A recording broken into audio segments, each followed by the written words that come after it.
Welcome to the deep dive. Today, we're taking a plunge into something pretty relevant for most professionals, promotion coaching. Hmm.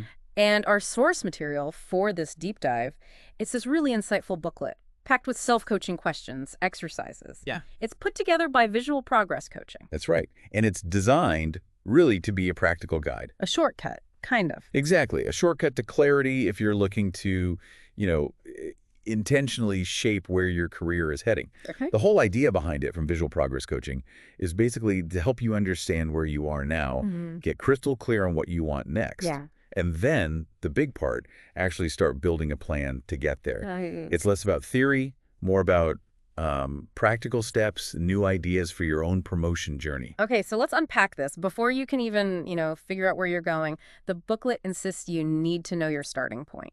Really understand it. Absolutely, a solid self-assessment. Yeah, it emphasizes that clarity. Like, it asks point blank, are you truly clear about your current situation and what is expected of you? And that's often harder than it sounds. Totally.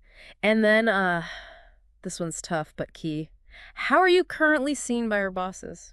Oof. Yeah, that requires some honest reflection, maybe even seeking feedback. Mm-hmm. And what's interesting about these first questions is how they push you beyond just like navel gazing. Mm. It's not just what you think. It's about getting to something more objective, Like evidence. pretty much. Yeah. The booklet makes you ask, what's going well? Okay, fine, but then can you measure it? Can you show it? Ah, okay, so it's about demonstrating value, not just doing good work quietly. Precisely. If you can't show the impact, Yeah. making the case for promotion is, well, much harder. Makes sense. And then it hits you with the other side of the coin. Yep. What is not going so well? And crucially, what are you actively doing about it, not just noticing it? Actionable awareness, like you said. It also brings up past feedback. Oh, yeah. What feedback have you been given before? And have you actually responded to it? Have you done anything with it? It's easy to hear feedback and just, file it away. Or get defensive? But the booklet implies, look, real progress starts when you face those uncomfortable truths. So it's self-awareness, but with a purpose, with action behind it. Exactly. You can't build a solid plan on shaky ground or just assumptions about how you're doing or how you're perceived. Right. This kind of comprehensive self-assessment, guided by these questions, it becomes your foundation. Moving from guessing to like evidence-based understanding. Okay, so baseline established. We've done the honest look. What's next? Defining the target. Pretty much. Charting the course. Yeah. This is where the booklet shifts into more strategic thinking. Right. And it pushes you to think about skills and experience, but specifically for the next job. Yeah. Yes, foresight. Not just what you need now, but what you'll need then. And then it brings in something huge that I think people often miss: relationships. Oh, definitely. This is where it gets really strategic, like you said. Yeah. It makes you ask, how is your relationship with your boss? With key stakeholders, And that follow-up question is provocative. isn't it? Should you change how you manage your boss? Manage up, basically. Yeah. And what does your boss expect and value? Not just what you assume they value. That's critical, because promotion isn't just about your solo performance, is it? Rarely. It's often about navigating the organization, influencing the right people, understanding the landscape. Okay, so showing your worth is one piece, but connecting it, that's the next level. Exactly. Which leads to the question, how will the business benefit by promoting you? Ah, the business case. Reframing it. It's not about what I want, it's about what the business gains. Precisely. And that connects directly to demonstration. Right. What specific skills, tasks, achievements do you need to show to prove that value? You need tangible proof points, Yeah. and it also gets practical. Like the process itself. Yeah. How does the promotion process normally work here? Who can advise you? Understanding the actual mechanics. Knowing the rules of the game. You got it. And then it circles back to you, to personal accountability. Okay, how so? It asks things like, what changes will you make?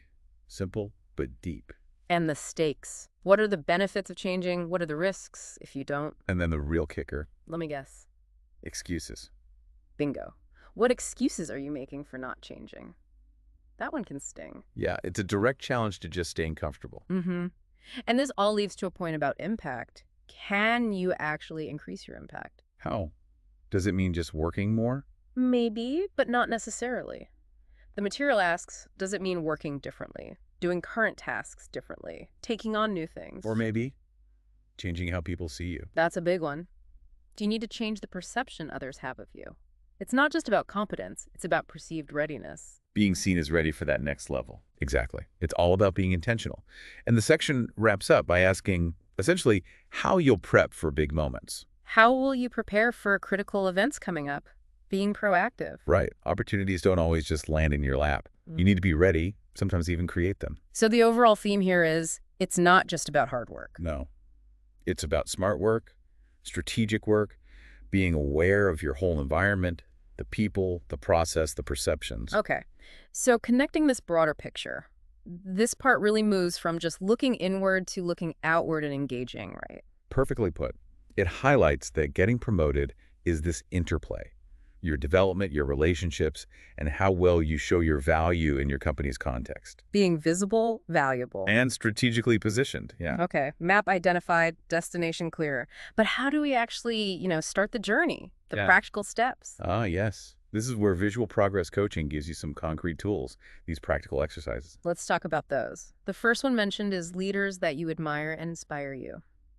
Sounds interesting. It really is. It's clever because it uses inspiration as a tool for your own growth. How does it work? You list, say, 1 to 3 leaders. Could be anyone, work, history, sports, family. Okay. Then you break down what inspires you, their strengths, how they act, their values, the specifics. And then you turn the mirror on yourself. Exactly. Which of these traits do you show? Which ones? Maybe not so much. What do you want to start doing? Or stop doing? Right. And it even asks you to imagine what advice would that leader give you for your development. Wow. Okay. That's like borrowing their brain for a minute. Kind of. It's a neat way to get external perspective internally. Cool. What's another one? Your leadership award. Sounds grand. It is, but in a really useful way. It makes you imagine yourself 3 years from now. You're getting major recognition, promotion, award, amazing feedback for being a great leader. Okay. Visualizing success. Yes, but specifically, what would people say about you? Your team, bosses, stakeholders, even clients? What achievements would they point to? What kind of person would they describe? And here's the key part. Identify 5 leadership skills they'd say were critical to that success. Ah, okay. Naming the skills. Then you score yourself honestly, 0 to 10, on those skills today. And crucially, what score do you want to reach? So it's not just dreaming, it's mapping backwards, defining the skills and the gap. Precisely. Reverse engineering your future self with measurable targets. Very practical. I like that. Then there's one focused on the team. Move forwards with your team. Yeah, this brings it right back to your direct influence, looking at your team's strengths, their development needs, and importantly, what do they want and need from you as their leader? Ah, flipping the perspective. Exactly. How's your communication, their motivation, the trust levels? It sees leadership as a relationship, not a one-way street. That makes sense. And building on that, learning from others within the company. Right. The learning from others in your company exercise. Pick 1 or 2 people internally who impress you. And list why, specifically, like 5 reasons. Yep. Get concrete. Then think, how could knowing them or even talking to them help your promotion plan? What would they do if they were facing your challenges? It's like building your own personal internal advisory board, leveraging the talent around you. Smart. Okay, this next one sounds vital. Mindset. Dealing with criticism. Oh, hugely important. Developing a growth mindset and rejecting a fixed mindset when criticized. Because let's face it, negative feedback or criticism can really derail progress if you let it. If you have that fixed mindset, yeah, I am what I am. Exactly. So this exercise asks, how have you reacted before? Honestly. What value have you actually gotten from negative feedback in the past? Yeah. Or have you just dismissed it? And how can you prepare yourself to respond effectively, thoughtfully, instead of just reacting? That distinction between responding and reacting is key. It really is. Yeah. And the source material poses a challenging thought here. Go on. If there are no setbacks and no growth on the journey, are you managing the journey correctly? Wow. Implying that growth needs those bumps, that friction. It suggests that, yeah, facing challenges, learning from criticism, that's where the real development happens. These exercises seem like they could be genuinely transformative if you engage with them seriously. I think so. They move abstract concepts into concrete self-work. Often uncomfortable, but potentially powerful. Okay, and tying this into skills again, the skills portfolio. Right. This is about knowing your assets. Are you aware of your hard and soft skills? Can you articulate them clearly? And thinking about needs current job versus next job. How are things changing? Yes. The booklet flags skills like critical thinking, flexibility, collaboration, negotiation, motivating people, Right. dealing with ambiguity. Skills that are increasingly valuable everywhere. Definitely. And it asks, do people see you as someone who's constantly growing, learning, helping out? Perception again? Mm-hmm. And it introduces skill stacking, Fishbean. basically combining different skills in a unique way that makes you especially valuable. Not just having skills, but create a powerful combination. Building a unique value proposition through your skill set. You got it. This exercise, make sure you're building that portfolio strategically. These exercises really do seem like the bridge between the self-assessment and the strategic plan. They make it actionable. Absolutely. They're not just thinking exercises, they're frameworks for doing the work, for reflection that leads to action. They turn ideas into steps you can take. Which leads us perfectly into the final section, which the source calls the bigger picture. This sounds deep. It is. This is where it connects your career stuff to, well, your life's purpose. Yeah. Your values. Okay. What kinds of questions does it ask here? Really fundamental ones, like what are your values? What do you really believe in? And how do those connect to promotion? How could they help you get promoted? Using your core values as fuel or guidance. Interesting. It also flips it, right? Limiting beliefs. Yes. What beliefs do you hold that might limit your chances? Identifying those internal roadblocks you might not even see. That takes honesty. It does. Then it asks you to imagine finding what truly drives you, what energizes you. What you'd sacrifice for, who you want to help. Yeah. And then, how would you feel? How would knowing that help you reach your goal? It's about tapping into intrinsic motivation. Connecting the daily grind to something bigger. Exactly. And it uses this powerful imagery. The film of your life. Yeah. Imagine you're 75, watching the movie of your life. Would this next promotion even get a scene? Puts it in perspective. Wow. Okay. And legacy questions, too. How you want to be remembered by colleagues. Who do you want to be in life? Big question. And how does promotion fit into that identity? So is promotion just a step or part of who you aspire to be? That's the core of it. It even asks that existential question. Is this it and nothing more? Yeah. Have you ever asked yourself that? And then a really practical check. If you don't get promoted, why will that matter to you? How will it affect you? Understanding the actual stakes for you personally. Right.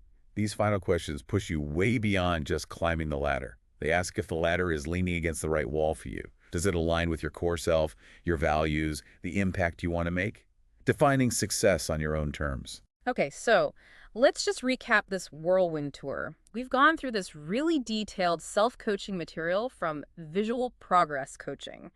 Started with that essential, honest self-assessment. Knowing your starting point. Then moved into charting the course strategically, skills, relationships, action plans. Thinking ahead, understanding the landscape. We explored those really practical exercises that help turn insight into actual steps. The bridge to action. And finally, we touched on that bigger picture, connecting career goals to your deeper purpose and values. Yeah, it really drives home that getting promoted isn't just about, checking boxes in your current job. It's more complex. Much more. It's about strategic self-awareness, constant focused growth, and making sure your ambition aligns with what the organization needs and with what truly matters to you. A holistic approach, really. Intentional. That's a good word for it. Intentional career advancement. All right. So as a final thought for you, the listener, to maybe chew on, imagine it's 1, 2, maybe 3 years from now. You got the promotion. And you knocked it out of the park, results way beyond what you even aimed for. You look back. What did you do? What were the absolute key factors that made that happen? That's a great reflection question. And maybe one more. What would you do differently right now in going for that promotion if you were the absolute bravest version of yourself? Something to